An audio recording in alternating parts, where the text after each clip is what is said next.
Hello, welcome student. Standard 9th Gujarati second language. Poem 18 દીકરીની વિદાય. સાહિત્ય પ્રકાર ગીત. કવિ અનિલ ચાવડા.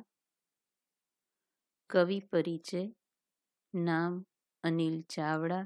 જન્મ 10/5/1985. જન્મ સ્થળ કારેલા, જિલ્લો સુરેન્દ્રનગર. કવિ સર્જન ચિંતન નિબંધોનો સંગ્રહ. સુખ દુઃખ મારી દ્રષ્ટિએ. પ્રેમ વિશે આચરે તે આચાર્ય. શબ્દ સાથે મારો સંબંધ ને આકાશ વાવનારા. કાવ્ય પરિચય. આ કાવ્યનો સાહિત્ય પ્રકાર ગીત છે. દીકરીની વિદાયના કારણે ઘરની પરિસ્થિતિ અને સંવેદન ગીતના મધુર લયને વધારે રચનાત્મક બનાવે છે.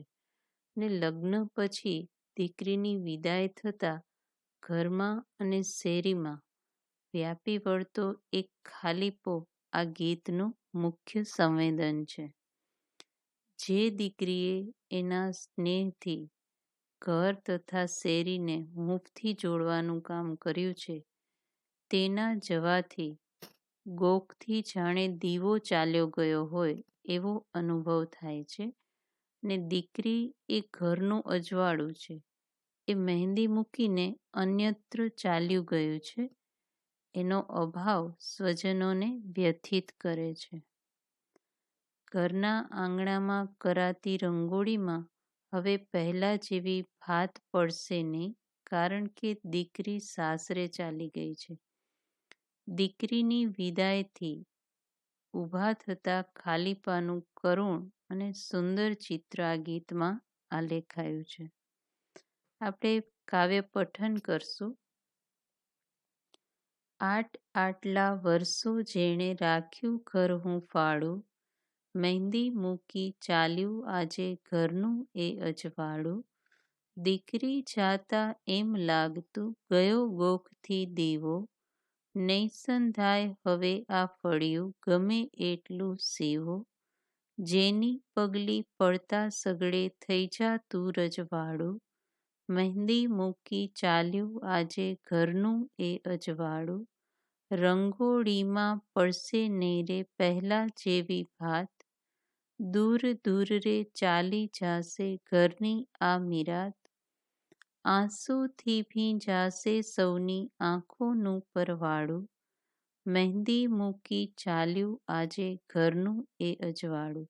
ખૂબ સરસ વાત કરી છે કે દીકરી છે જે અત્યાર સુધી નાનેથી અત્યાર સુધી આપણા ઘરે મોટી થઈ છે, એની વાત કરી છે કે આટલા વર્ષો જેણે રાખ્યું ઘર હું ફાળું, મહેંદી મૂકી ચાલ્યું આજે ઘરનું એ અજવાળું. કે આટલા વર્ષોથી જે દીકરીએ આ ઘરને એકદમ હૂંફાળું રાખ્યું છે, એ દીકરી આજે હવે મહેંદી મૂકી અને એ ઘરનું અજવાળું એને કીધું છે દીકરીને, અને એ હવે સાસરે જાય છે. દીકરી જાતા એમ લાગતું ગયો ગોખથી દીવો, નહીં સંધાય હવે આ ફળિયું ગમે એટલું સીવો. જેની પગલી પડતા સગડે થઈ જાતું રજવાડું, મહેંદી મૂકી ચાલ્યું આજે ઘરનું એ અજવાળું. કે દીકરી જે છે એ જાય છે ત્યારે કેવું લાગે છે કે જાણે ગોખથી દીવો જતો રહ્યો હોય. કારણ કે ગોખમાં દીવો મૂકવું ને એટલે સમગ્ર ચારે તરફ પ્રકાશ ફેલાઈ જાય. એમ દીકરી છે ને એ ઘરમાં પોતાની ચારે તરફ એકદમ પ્રકાશ ફેલાવતી હોય એવી હૂંફથી આખું ઘર રાખતી હોય. પછી કે છે નહીં સંધાય હવે આ ફળિયું ગમે એટલું સીવો. તો ફળિયું એટલે શું? દીકરીઓ ઘરમાં આનંદ કરતી હોય, ફળિયામાં આનંદ કરતી હોય. એ આનંદ અને કિલોલ હવે એ ફળિયામાં ફરી ક્યારેય આપણને જોવા નહીં મળે. એટલે કવિ કહે છે કે હવે એ ફળિયું ક્યારેય સંધાશે નહીં. અને એની પગલી જ્યાં જ્યાં દીકરીની પગલી પડે ત્યાં આગળ સમગ્ર રજવાડું ખડું થઈ જાય છે. એટલે શું કે દીકરી છે એ ખરેખર આપણને ઘરમાં સત્યની વાત કહે છે, એ ઘરમાં સરસ અધિકારથી રહે છે. એ ઘરના દરેક સભ્ય ઉપર પોતાનો અધિકાર જમાવતી હોય.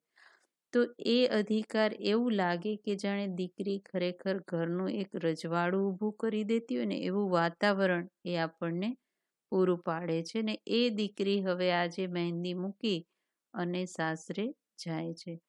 રંગોલીમાં પડશે નહીં રે પહેલા જેવી ભાત, દૂર દૂર રે ચાલી જાશે ઘરની આ મીરાત, આંસુથી ભીંજાશે સૌનું આંખોનું પરવાળું, મહેંદી મૂકી ચાલ્યું આજે ઘરનું એ અજવાળું. અત્યાર સુધી દીકરી જે રંગોળીમાં સરસ સરસ જે ભાત પાડતી હતી, જે એના ભાવો અને ઉર્મિઓ વ્યક્ત કરતી હતી, હવે એ રંગોળીમાં ક્યારેય પહેલા જેવી ભાત પડશે નહીં. અને એ જે દીકરી છે એ દૂર દૂર ચાલી જશે. હવે ઘરની જે આ મીરાત છે, મીરાત એટલે સંપત્તિ. તો અહીંયા ઘરની મીરાત એટલે કે ઘરના સંસ્કારોની જે સંસ્કૃતિથી એનું સિંચન થયું છે, એ દીકરી હવે ઘરના સંસ્કાર લઈ અને એ પોતે સાસરે જશે. અને એ જ્યારે સાસરે જતી હશે ત્યારે આંખોથી ભીંજાશે સૌનું આંખોનું પરવાળું. દરેકની આંખોનું પાંપણ છે એ પાણીથી એટલે કે આંસુથી ભીંજાઈ જશે. કારણ કે દીકરી પ્રત્યે દરેકને એટલી લાગણી છે. ખૂબ સરસ અહીંયા આ વિચાર રજૂ કર્યો છે કે દીકરી જ્યારે ઘરથી સાસરે જાય છે, દરેક ઘરમાં આ વાતાવરણ સર્જાય છે. અને આ વાતાવરણ અહીંયા કવિએ આપણને સમજાવવાનો પ્રયત્ન કર્યો છે. શબ્દ સમજૂતી. સમાનાર્થી શબ્દ. હૂંફાળું એટલે સ્નેહ ભર્યું, ગોખ એટલે ગોખલો, મીરાત એટલે વારસો, દોલત અથવા તો પૂંજી, અજવાળું અહીંયા વિરોધી શબ્દ છે, અજવાળું એટલે અંધારું. પ્રશ્નની નીચે આપેલા વિકલ્પોમાંથી સાચો વિકલ્પ પસંદ કરી ખરાની નિશાની કરો. પહેલું, મહેંદી મૂકી ચાલ્યું આજે ઘરનું એ અજવાળું એટલે કોણ? તો આન્સર આવશે સી, દીકરી. બીજું, નીચેનામાંથી કયું રૂપક દીકરીને લાગુ પડતું નથી? તો આન્સર આવશે ડી, ફાનસ. ત્રીજું, દીકરી જતા સૌની આંખો કેવી થઈ ગઈ?